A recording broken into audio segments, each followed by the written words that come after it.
Assalamualaikum and hello everyone. I'm your host Henna Zuberi and welcome back to another episode of Justice for All Now. Today we're going to be doing our Save Uyghur segment again. Thank you for joining us on Muslim Network TV, Roku TV, Amazon Fire TV, and soon Apple TV.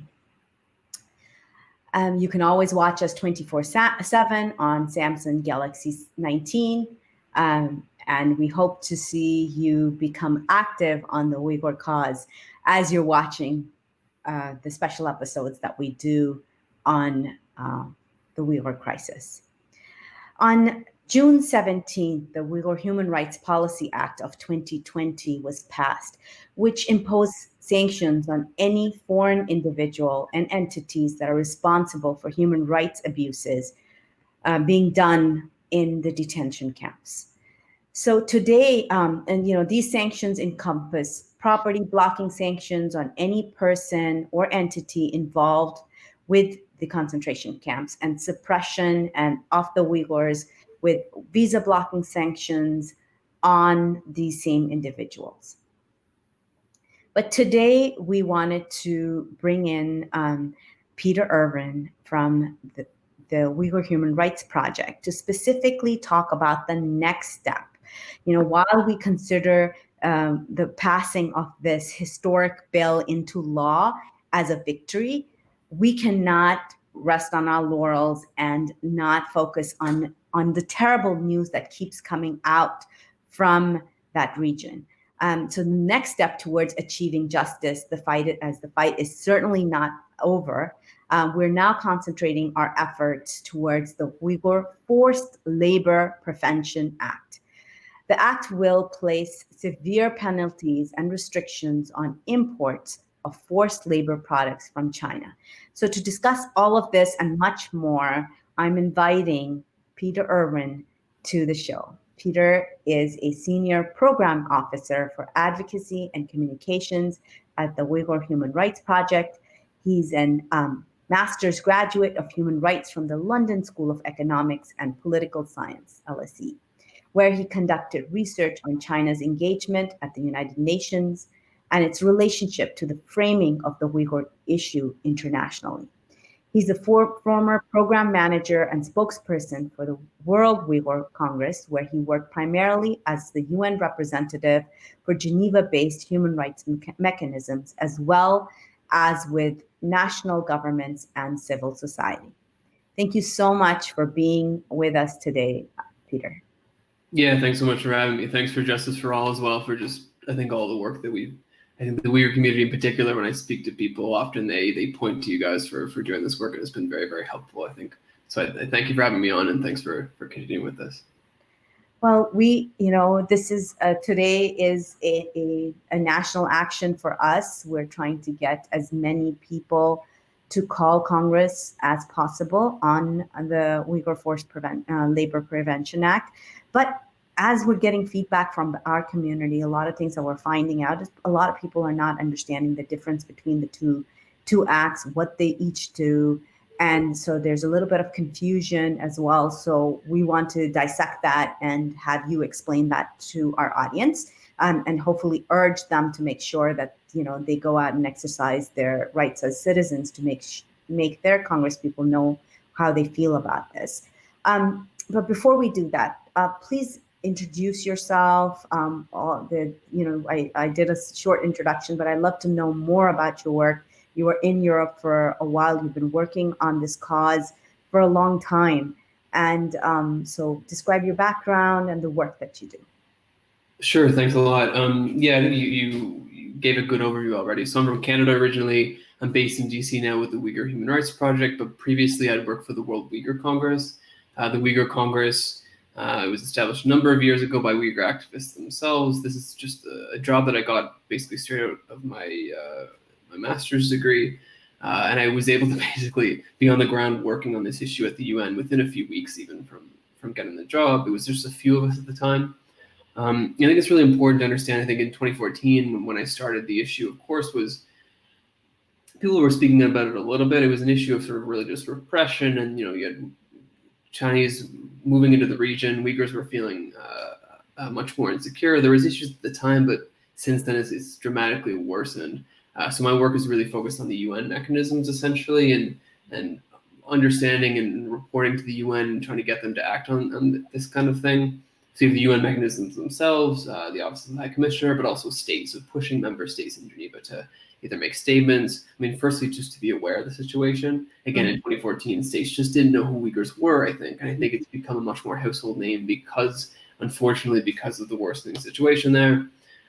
So I worked for the Uyghur Congress for about 5 years. And I just recently transitioned in 2020 in February, a few months ago, to the Uyghur Human Rights Project, where I'm a senior program officer. The Uyghur Human Rights Project, just generally speaking, it was created by the Uyghur American Association back in 2003 or 2004, sorry. And it was split off a few years ago in its own separate entity. The Uyghur Human Rights Project essentially is a research-based advocacy organization. We do our in-house research, and then we have advocates like myself who actually take the research as well as research that comes from elsewhere and do lobbying, do advocacy work, in multilateral institutions or the U.S. government, for example, given that we're based in D.C.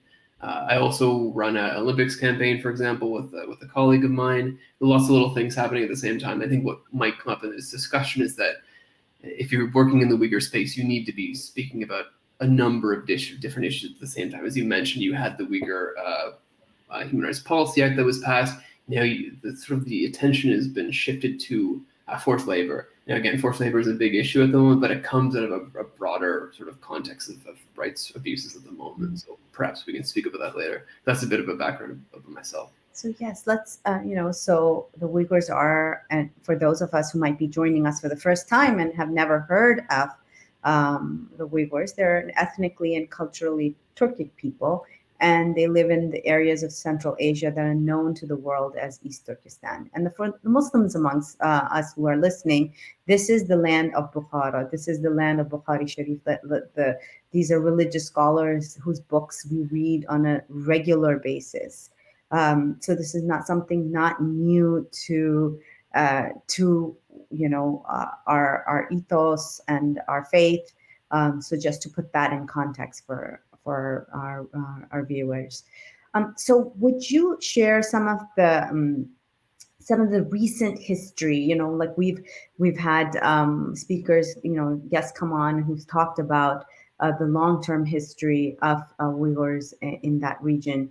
But as we move closer to the 21st century and post, especially as you were speaking about in the past, these changes that have occurred since the formation of the Uyghur Human Rights Project. Obviously, the project starting in 2003 was started because there was a need then too, but the need has escalated over the past decade. So we'd like to hear that from you.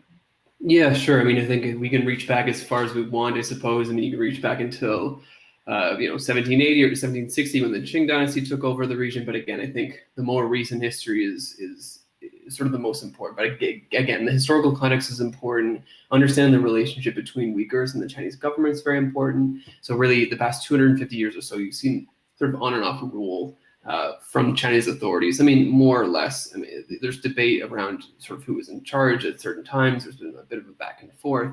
And Uyghurs did actually establish their own limited republics in the 1930s and 40s. And again, I think that speaks to the need in some ways of the Uyghur community in the region to establish their own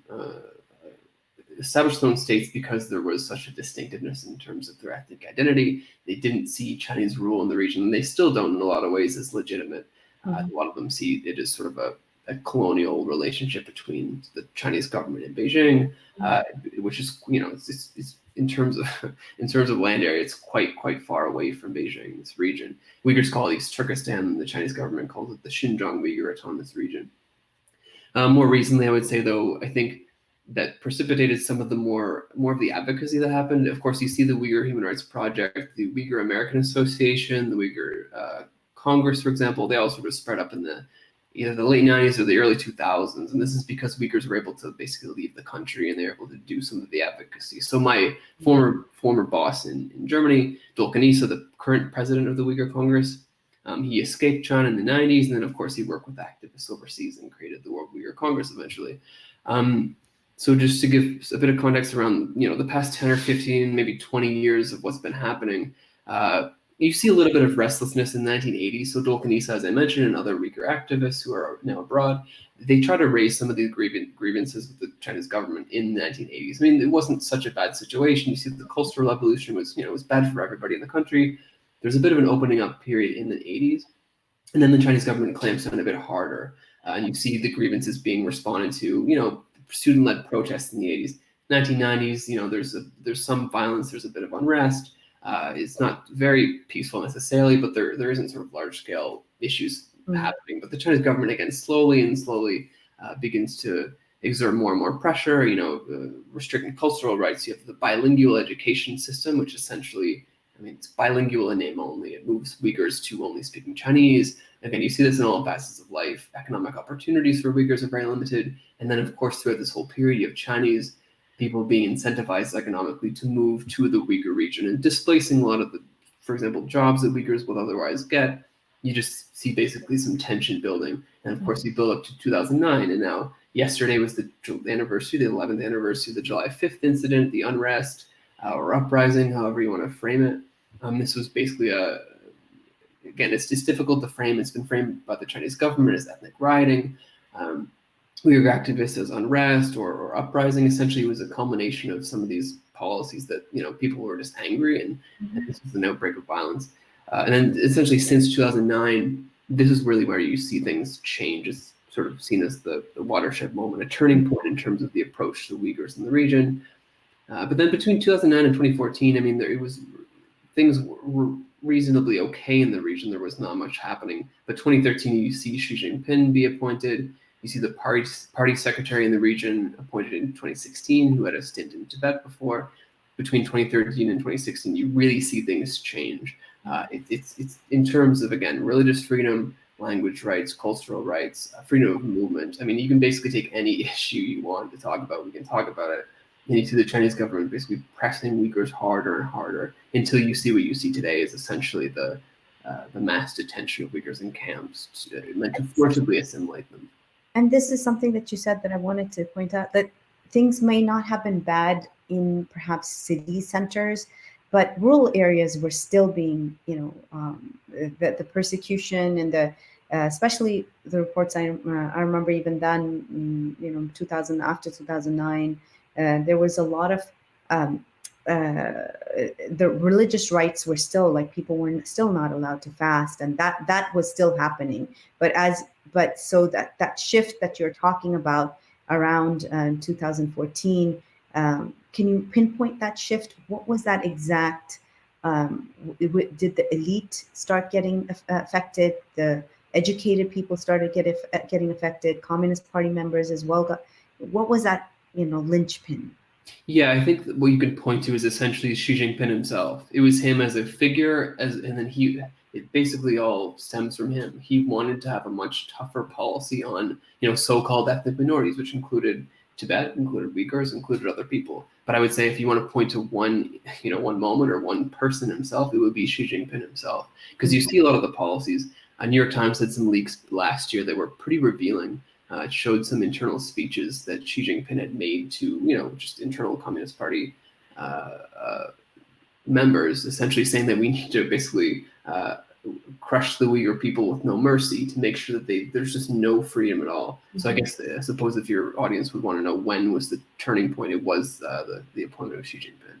Again, but building on policies that existed before. Yes. I think I have to catch myself sometimes because when I say things were okay, this is all just relative. I'm comparing it to today where things have just dramatically worsened. I wouldn't say in 2010 or 2011, Uyghurs on the ground would not tell you that things were okay. They were absolutely not. As you mentioned, religious freedom is restricted already, language rights, things like this. So it existed before, but it's just intensified.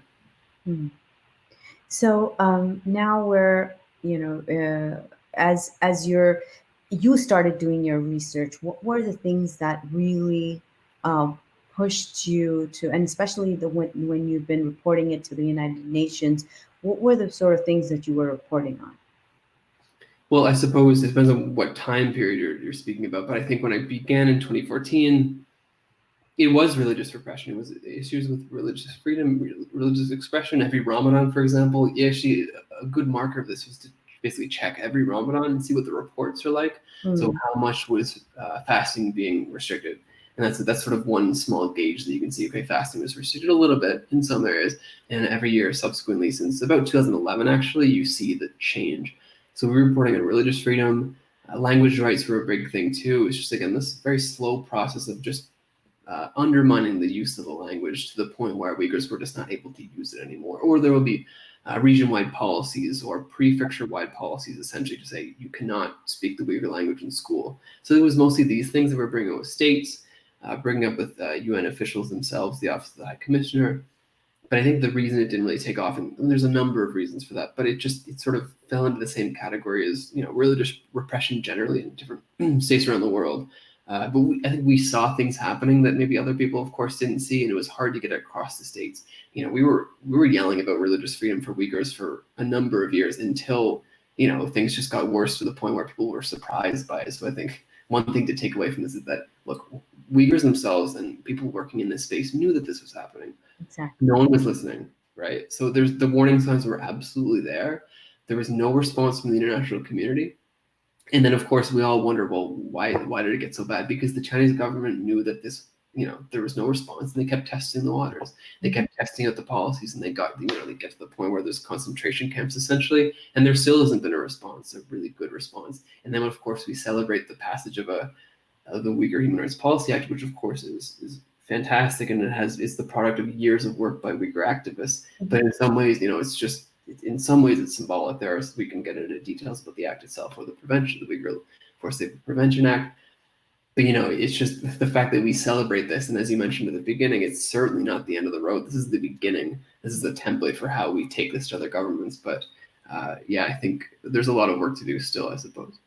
So let's talk about that a little bit. The Uyghur Human Rights Prevention Act. How can other governments in Canada, in Europe, or around the world, Muslim countries, what can they learn from this, and what can they implement, especially in the European context, since that's where you recently came from? Sure. I mean, we can talk about both acts, I suppose. Is that what you're asking? Yeah, I want to start with the Human Rights Act because that was the basis, and then we'll move to talking about the Forced Labor Act.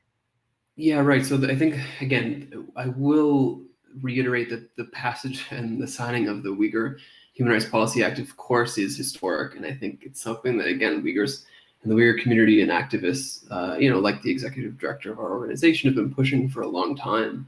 And it's very encouraging that this happened, and there's a lot more support for it. And as I mentioned, yes, there are symbolic aspects of it. I think it signals that there's legislation from a state who actually wants to push back against this.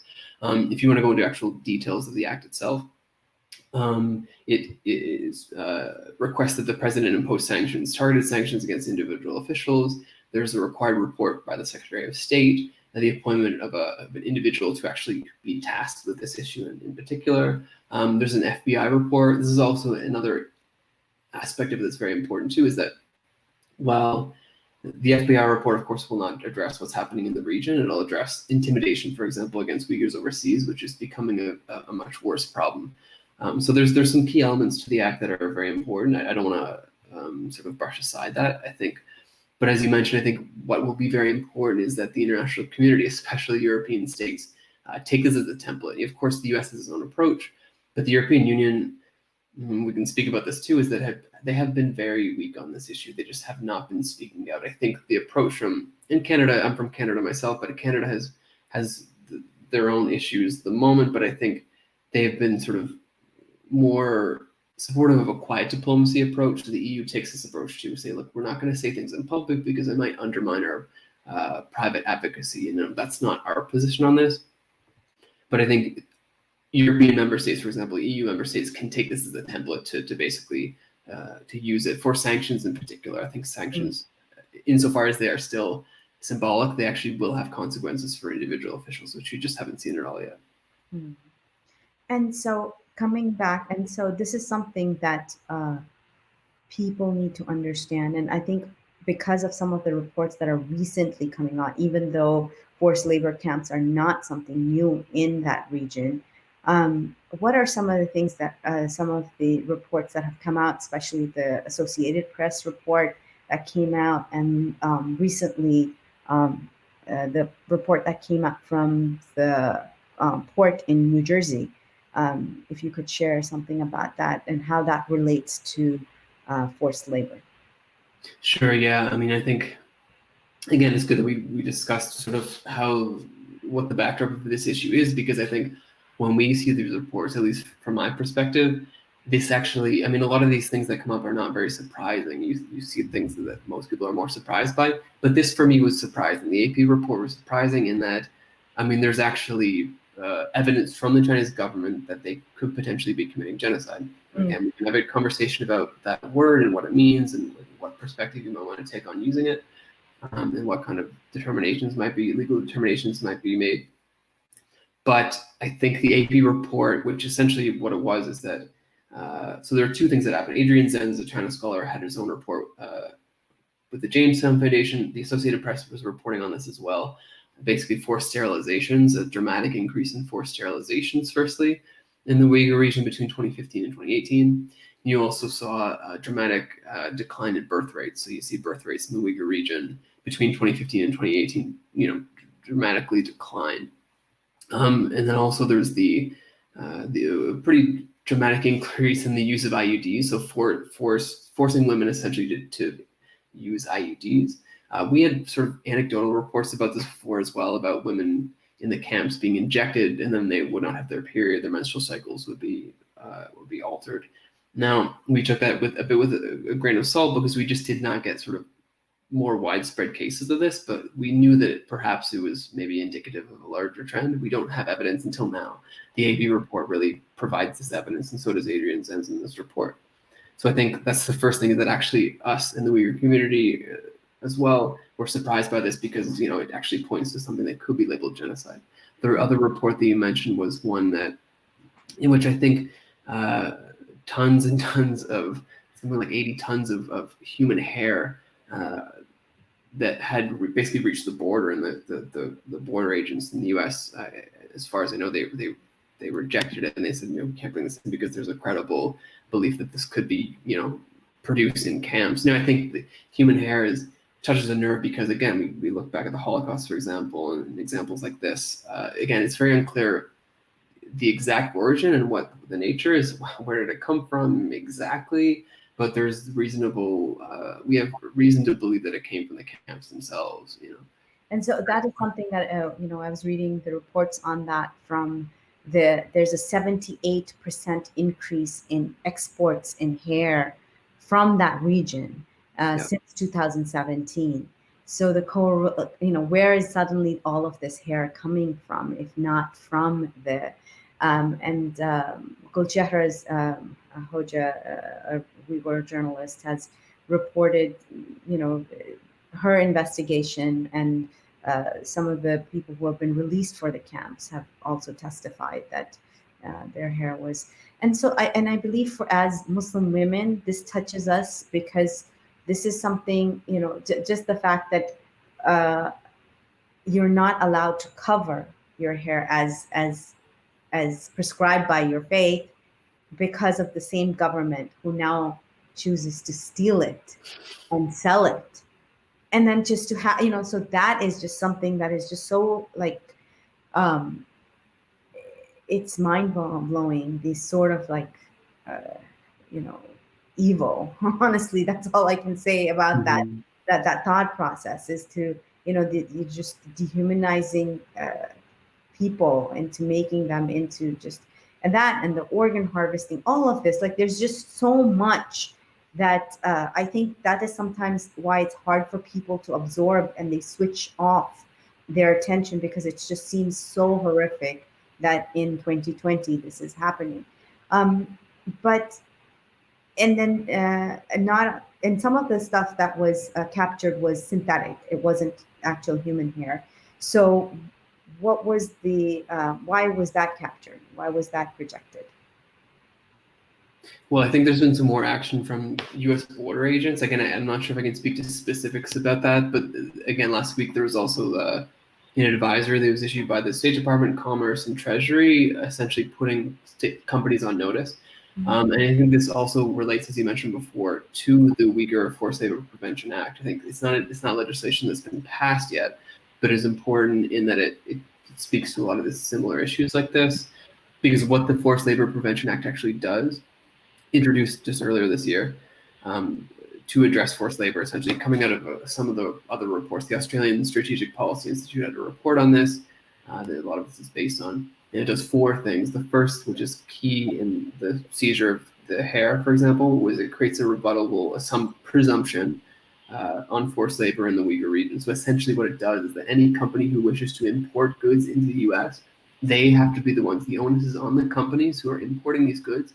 They must prove essentially that that they demonstrate a clean supply chain, that this is not connected at all to forced labor. That flips things, right? So typically it's not, the onus is not on the company to prove that it, because it's a high bar to set, to basically make the company prove that these products are not being imported and not part of a supply chain tainted with forced labor, right? So that's a superb thing to do, because it's, why should the onus be on customers, especially when the market is saturated with made in China products? So how can a customer, it would be different where if it was a country where there's just certain speciality items, or and then it would be easy to boycott. But how are you going to boycott something that a country that supplies virtually everything? And that's something that when we've been talking about boycotts that happens, people are like, oh, it's so hard to boycott China. I mean, because everything's made in China, right?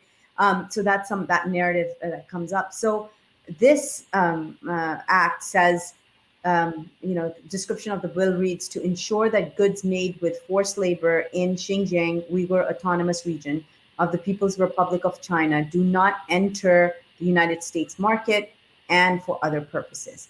So if this bill is supported by Congress, and we're hoping that it will, and by Senate, and passes, what would the significance of this bill be? Like, what effect do you think it would be for Uyghur activists and people working towards this cause? What would, so I'd like to get your take on that.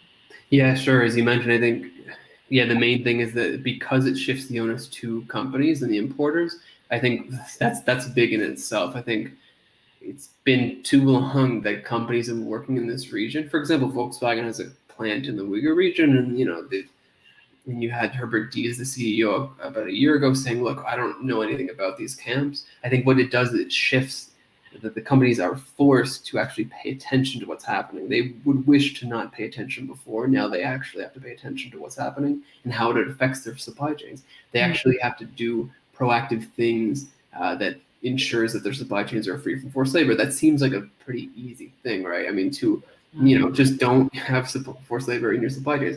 You can go to every single one of these companies that's mentioned in the ASPI, the Australian Strategic Policy Institute report. Uyghurs for Sale is the report title. I mean, every single one of these companies will say in their own documents, look, we do not support forced labor, where we are, following ILO conventions. No company wants to be implicated in this. So again, I think the main thing is that it forces companies to actually pay attention. China is a huge market for every company in the world, really, who does business overseas. China is a massive market. So I think it shifts that burden to them to make sure their supply chains are clean. I think, again, I don't want to understate the importance of symbolism. And, of course, removing cleaning your supply chains from forced labor is one thing. Will it affect what's happening on the ground for Uyghurs? Okay, it might a bit longer in the future, for example, but it creates a new kind of relationship between companies and the Chinese government. China's government starts to think, maybe we shouldn't be using forced labor because companies, will be barred from using our products or for importing our products or having a supply chain that's even related to forced labor. Right. So again, it might be a bit distant, but it starts the process of ensuring that China knows that it might have to alter its behavior because it's losing money. Right. I think one of the themes that comes up for our work, or at least for myself and my advocacy with the Uyghur Human Rights Project, we need to be levying a cost on China for what they're doing. The problem is, the reason that they have not changed their behavior is because the cost has not been great enough for the Chinese government to change their behavior. And I think you see this in the responses to some of the statements or some of the legislation that's passed. I think until you change that cost, or you fix a cost on China, there will be no change. And I think this actually does that. I think this act actually does take steps towards that. And again, we can speak about within the act itself. There's other aspects of it that might be helpful as well. But that's overarching. That's the overarching main thing that I think will be beneficial from this act itself. And also, it could serve as a template for other governments to pass similar legislation as well. Is there anything that's been left out, or do you think it could have been improved?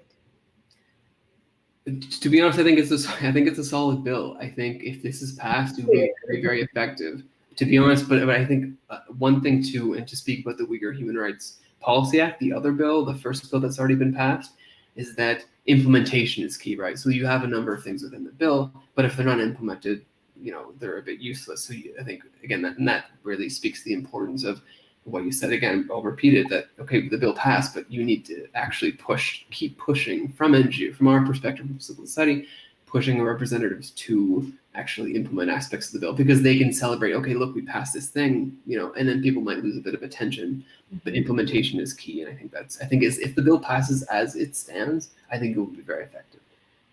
So how and this is something that I wanted to talk a little bit about is while we're pushing these bills, and while we're working on the ground, Uyghur organizations, allies, people who are worried about fair labor, the Fair Labor Association, other allies in the labor unions, people tend, a lot of times when you hear back, especially from Muslim majority countries, is that this is a conspiracy. This is American an effort to change the regime in China, and it's all about like a new Cold War. What would you like to say as a Canadian working in Europe for the World Uyghur Congress? What would you say to that? Yeah, I mean, it's a common argument I hear from a number of different people. I hear in the press, and I think it's important to note that there's something to that. I think there are indications that there are certain actors who maybe don't care about human rights. This does enter into this quasi Cold War relationship between states. I think what I typically say is, look, okay, there may be some of that, but at least for CSOs, for governments who actually do care about this, for political leaders in the U.S. from both parties, a lot of them really just actually do care about human rights. And I think that underscores the importance of maybe getting out of this sort of America versus China relationship and understanding it as, look, we're just pushing for a principled stance on human rights. The U.S. human rights record is not perfect as well. No country has a perfect human rights record. Some are better than others. But I think the main thing is that what will combat this argument, which is the argument that the Chinese government makes too, right? They make this, well, no, it's just a politicized issue. I was in the UN for 5 years, and they said the same thing over and over. Every time you brought up human rights, they said it's all politicized. Now, I think that's, of course, not true for the most part, but we need to make sure that we're coming at this issue as a coalition. So the importance of having Turkey, for example, standing up for Uyghurs, there's some indications that the government has been a little bit supportive. Malaysia and Indonesia would be really great to have them making more critical comments. I think it's important that although the US has been the loudest, we need to have countries in Western Europe, for example, or Southern Europe, or places like this join this coalition, but also reaching out more forcefully to OIC member states, for example. The OIC, as we both know, has been just horrendous, not only silent, but supportive of what's happening. But again, I think that underscores the importance of ensuring that it's not just the usual suspects in this. It's not just the U.S., it's not just Canada or the Western European countries. That is a broad coalition which would undermine this argument that it's a political issue. Because I think Uyghurs and people in this space know that it's not, and it shouldn't be. And to be the most effective advocates, you need to make sure that it is about human rights, because that's the issue that we've always been talking about. Exactly. So this is, as we wrap this up, what are in your advocacy, especially, what are you concentrating on now? And what would you like our audience to do for this cause? Sure. So with the Uyghur Human Rights Project, we're continuing our research work. Now we have a number of research projects on the go. There's too much work for the staff that we have at the moment, but I think we've been reasonably effective in the past few years, and we're going to continue doing that as a staff and getting better at it, and working with Uyghur activists and different actors. It's encouraging that in some ways there's more interest in the space, but it opens up doors, I think, for our advocacy work. That being said, in terms of what individuals can do or what other groups of people can do, I think the first thing is just learning about the issue. I think, as we identified early on, is that the Uyghur issue is just not one that previously was really known to people at all. I think there's some more awareness, and that's a product of, unfortunately, because the situation got so bad, and you get these horrendous reports coming up. People have been speaking to me about this who had otherwise not known about the issue. So firstly, just understanding, learning a bit about the issue. There's books available. So Gardner Bobbin has a book, Strangers in Their Own Land, or you can read about history. So James Millward has Your Asian Crossroads, is a bit deeper historical text, or just read press reports that are coming out. Go on the UHRP website. Of course, I would say this, but I think we have a compilation of information or news stories that come up. Follow us on social media. Again, I say this just because we collate stories that come up all the time. What's the most relevant things that people should be noticing? And as you mentioned too, today was the day where we wanted people to go and actually call their political officials. I'm not American, so I'm not a constituent necessarily, but I think that's important too, is that, tell your representatives to think about this issue, vote for representatives who actually make it clear that they're focusing on this issue, that they at least understand what's happening, and they would vote in support of the Forced Labor Prevention Act, for example, the Uyghur Forced Labor Prevention Act. Of course, you have an election coming up in November. That's something to keep in mind. Understand what the candidates say about this issue and what the response will be. And then there's things like, I know signing a petition is sometimes you get the charge that, well, it's a little bit lazy, you just sign your name. But it actually does, in some ways, it does show that there's symbolic support from the international community for issues. So Abbas, for example, had a petition that's close to 1 million signatures. The Uyghur Human Rights Project ourselves, we have an Olympic petition. So not to bring this up at the end, but China is hosting the Olympics in 2022 in Beijing, right? And this is an issue that's continuing, that will continue to come up. Essentially, the message of the campaign is that China cannot be hosting the Olympics while they have concentration camps. And now the campaign will probably expand to, they cannot have the Olympics if they are committing genocide. I mean, without a qualifier, proper genocide against the people. So, you can sign the petition. It's called No Rights, No Games, the campaign, which I'm sure will increase in its activity in the coming weeks and months. Again, I think the main thing is just educate yourselves. And I think our website, for example, UHRP, has a What You Can Do section with a more comprehensive list of things that you can do as an individual. But I think if you stay informed, I think that's the first step, and I think you'll probably take steps after that if you understand what's happening. I think it's hard for the international community to stay silent if people know what's happening. And see, this is what I always say to people. This is like, you can be as far, and you don't have to be Muslim, you don't have to be Uyghur, you don't have to, you just have to care about human beings and care about the fact that you don't want another Holocaust in your, right. We all often think, what would we have reacted if we were alive during that time, right? Or what if we were active during that time? Well, you are active and alive today, and this is happening today to a group of people for no cause. That's what's like. This isn't a war. This isn't this is for it's an occupied people who are now being wiped out. So that is one thing that I always say. The other thing is that it affects us. Like when we put on those Nike shoes and we buy those Carter baby clothes and we buy this Apple computer that we're having this show on, we're complicit, and our money is going to buy this stuff. And how does that sit with us? Like, are we okay with using enslaved labor? I mean, as some of these, we've heard the stories from the camps of people who've been in the camps of what life is like in forced labor camps. So is that okay with us? Is that okay to wear those shoes? So as part of this is just that human connection, right? And since China is such a gigantic supplier, we always talk about the 80% of cotton in China comes from this region, and 30% of all American cotton is from China. So where does, what is the chances that the T-shirt that we're wearing was made by an enslaved person in one of these concentration camps? So this is something that we, consistently, and I mean, thank you for your work and UHRP's work, because without this solid research, a lot of times then it is just a news story, or it's easy to, call it propaganda, and it's easy to do that. So, and as maybe I'm, if you could talk a little bit, because we've talked about this before, what kind of research, like what does that research take? It's not just, oh, I Googled something up on on the internet and I posted it up. You guys are working on several research projects, or have in the recent past too. So tell us what goes behind each one of those reports.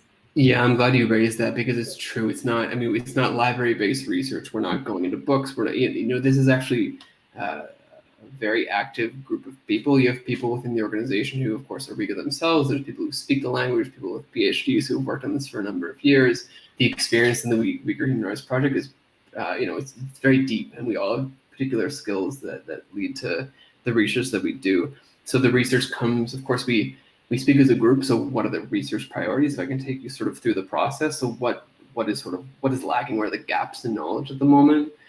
So for example, the past few research projects, we had one on Kashgar. Kashgar is an ancient city in the south of the Uyghur region. And we use that as sort of as a case study, because people, of course, connect if you talk about one certain place or an individual.